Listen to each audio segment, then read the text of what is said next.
नमस्कार, मैं हूं Jay Babu Mishra, digital marketing promoter and motivational speaker. दोस्तों, आज जो अतीत से वर्तमान किया मैंने जो अपने जीवन में सीखा है, समझा है, पहचाना है, उसकी कुछ कड़ी मैं आपके सामने प्रस्तुत करता हूं।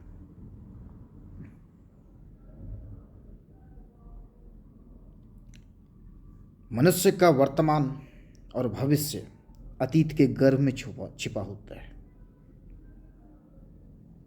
परंतु उसका सोच, उसका व्यसन समय पर निर्भर करता है। उसकी समृद्धि काल के ऊपर निर्भर करता है, जिसको कोई नहीं रोक सकता है। काल वो बीतने वाला चक्र है जिसके दम पर दुनिया बदलने की चाहत तो कर सकती है, परंतु बदल नहीं सकती। ये एक ऐसा अतीत है, ये एक ऐसा समागम है जिसके ऊपर सोचना आसान है, समझना बहुत मुश्किल है। ये एक ऐसा व्यसन है जिसके जीवन में आ जाए वो निर्झर हो जाता है। ये प्रकृति के गर्भ में छिपा एक ऐसा अतीत होता है जिसको सोच पाना संभव ही नहीं, असंभव है। विलासिता, दुख, तृष्णा, ये काल के गर्भ में छिपा रहता है। ये एक ऐसे चक्र है जिसको तारना बड़ा ही मुश्किल होता है। मृत्यु सत्य है, सत्य ही नहीं परम सत्य है, जिसको प्रकृति ने रचना दी है, जिसका आधार ही अंत है। हर कोई कहते हैं कि कालखंड की रचना परमपिता ब्रह्मा ने किया, लेकिन कालखंड की रचना किसने की ये किसी को पता नहीं। आदि सत्य को जानना हर किसी के बस में नहीं और हर किसी के लिए संभव ही नहीं है।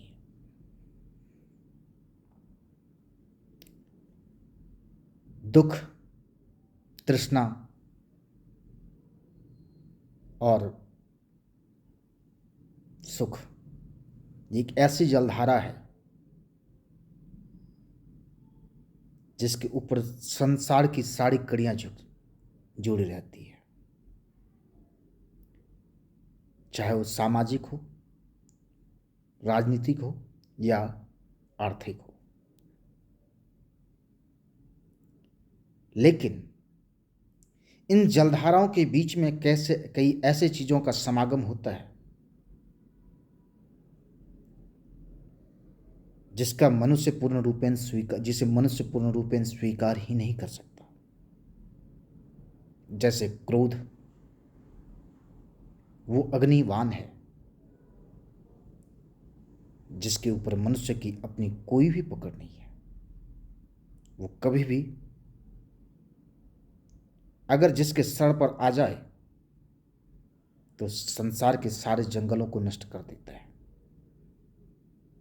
चाहे वो परिवार द्वारा सृजित बगीचा ही क्यों ना हो। दुख एक ऐसी पीड़ा है जिसके द्वारा मनुष्य अपने मानसिक और शारीरिक दोनों ही स्थितियों को समय पर निर्भर कर देता है। दुख और पीड़ा मनुष्य के प्रकृति पर निर्भर करता है, वो किस तरह जीता है और वो किस तरह जीना चाहता है। हमने देखा, हमने अनुभव किया। वास्तविकता में हम जो कुछ हैं वो हम दिखा नहीं सकते, जो नहीं है उसके पीछे हम हमेशा भागते रहते हैं। ये मनुष्य की सारी सच्चाई है, परंतु मनुष्य से अंगीकार नहीं कर सकता, उसे स्वीकार नहीं कर सकता। उसे बाहरी आवरण का पता होता है, लेकिन उसके भीतरी आवरण के बारे में उसे स्वयं ही जानना पड़ता है। जब तक वह अपने आप को स्वयं से नहीं पहचाना जाएगा, दुनिया उसे कभी नहीं पहचान सकती। रचनाकार कोई और होता है,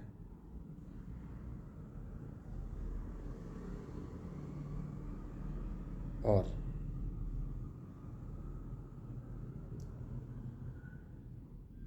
अंगीकार करने वाला कोई और होता है। ये समय पर निर्भर करता है कि हम उस रचनाकार के द्वारा किसके हाथों में अंगीकार किया जाएगा। मेरे शरीर का अंगीकार किया जाएगा, चाहे वो नर हो या नारी। मिलते हैं दूसरे वीडियो में।